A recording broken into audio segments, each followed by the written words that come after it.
ಎಲ್ರಿಗೂ ನಮಸ್ಕಾರ. ಮಂಕುತಿಮ್ಮನ ಕಗ್ಗದ ಅಧ್ಯಯನದ ಕಗ್ಗದ ಬೆಳಕು ಈ ಭಾಗಕ್ಕೆ ತಮ್ಮೆಲ್ಲರಿಗೂ ಆತ್ಮೀಯ ಸ್ವಾಗತ. ಇಂದು 601ನೇ ಪದ್ಯ ಮಂಕುತಿಮ್ಮನ ಕಗ್ಗದಲ್ಲಿ ಡಾಕ್ಟರ್ ಡಿ ವಿ ಜಿಯವರು ನಮಗೆ ಮಾರ್ಗದರ್ಶನವನ್ನು ನೀಡಿರುವಂಥದ್ದು.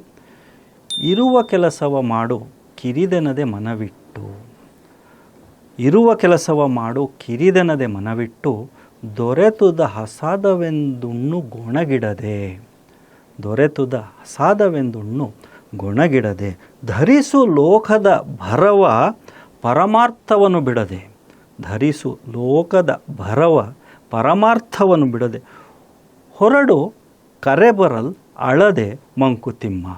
4 ಸಾಲುಗಳಲ್ಲಿ ಉನ್ನತವಾದಂಥ ಜೀವನದ ಧ್ಯೇಯವನ್ನು ನಮಗೆ ತೋರಿಕೊಟ್ಟಿದ್ದಾರೆ ಡಾಕ್ಟರ್ ಡಿ ವಿ ಜಿ.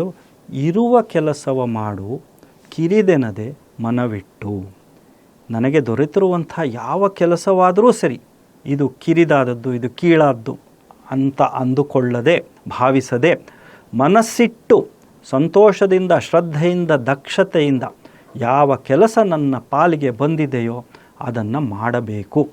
ಅದೇ ಜೀವನ ಧರ್ಮ. ದೊರೆತುದ ಹಸಾದವೆಂದುಣ್ಣು ಗೊಣಗಿಡದೆ ಅಂತಾರೆ. ಈ ಕೆಲಸ ಮಾಡಿದ ಫಲ ಏನೋ ಒಂದಷ್ಟು ಅಂತ ದಕ್ಕಿದಾಗ ಅದನ್ನು ಪ್ರಸಾದ ಅಂತ ಸ್ವೀಕರಿಸು, ಗೊಣಗಬೇಡ. ಪ್ರಸಾದ ಅನ್ನುವಂಥದ್ದು ಪವಿತ್ರವಾದಂಥ ಪದ. ನಾನು ಮಾಡಿದ ಕೆಲಸಕ್ಕೆ ದಕ್ಕಿದಂತಹ ಪ್ರತಿಫಲ, ಅದನ್ನು ಸಂತೋಷದಿಂದ ಸ್ವೀಕರಿಸುವಂಥವನಾಗು ಅನ್ನುವಂಥ ಮಾತು.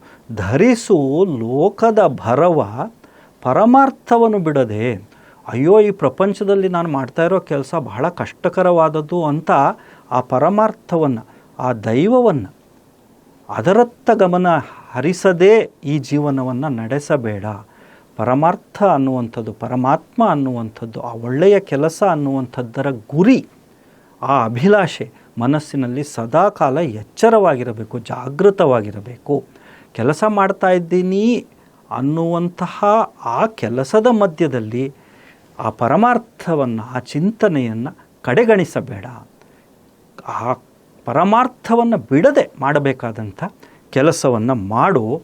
ಈ ರೀತಿ ಜೀವನವನ್ನು ನಡೆಸಿದಾಗ, ಪರಮಾರ್ಥವನ್ನೂ ಬಿಡದೆ ನನ್ನ ಕಾಯಕವನ್ನೂ ಮಾಡುತ್ತಾ, ಮನಸ್ಸಿಟ್ಟು ದಕ್ಷತೆಯಿಂದ ಕಿರಿದು ಅನ್ನುವಂಥದ್ದು ಅಂದುಕೊಳ್ಳದೆ ನಾನು ಮಾಡಿದಾಗ, ಸಾಧಿಸುವುದು ಸಾಕಷ್ಟು ಆಗಿರುವಾಗ ಹೊರಡು ಕರೆ ಬರಲ್ ಅಳದೆ, ಗೊಣಗಾಡದೆ, ದುಃಖ ಪಟ್ಕೊಳ್ಳದೆ, ಅಯ್ಯೋ ಹೋಗಬೇಕಲ್ಲ, ಕಾಲ ಆಯ್ತಲ್ಲ, ನಂದು ವಯಸ್ಸಾಗೋಯ್ತಲ್ಲ, ಪ್ರಾಣ ಹೋಗ್ತದಲ್ಲ ಅನ್ನುವಂಥ ಚಿಂತೆಗೆ ಎಡೆ ಇಲ್ಲದೆ ಆ ರೀತಿಯ ಜೀವನವನ್ನು ನಡೆಸಿ ಹೊರಡು ಕರೆ ಬರಲ್ ಅಳದೆ ಅನ್ನುವಂಥ ಮಾತನ್ನು ಡಾಕ್ಟರ್ ಡಿ ವಿ ಜಿಯವರು 601ನೇ ಪದ್ಯದಲ್ಲಿ ನಮಗೆ ಈ ನೀತಿಯನ್ನು, ಈ ಮೌಲ್ಯವನ್ನು ಬೋಧಿಸಿದ್ದಾರೆ. ಮುಂದಿನ ಭಾಗದಲ್ಲಿ ಮತ್ತೆ ಭೇಟಿಯಾಗೋಣ. ನಮಸ್ಕಾರ.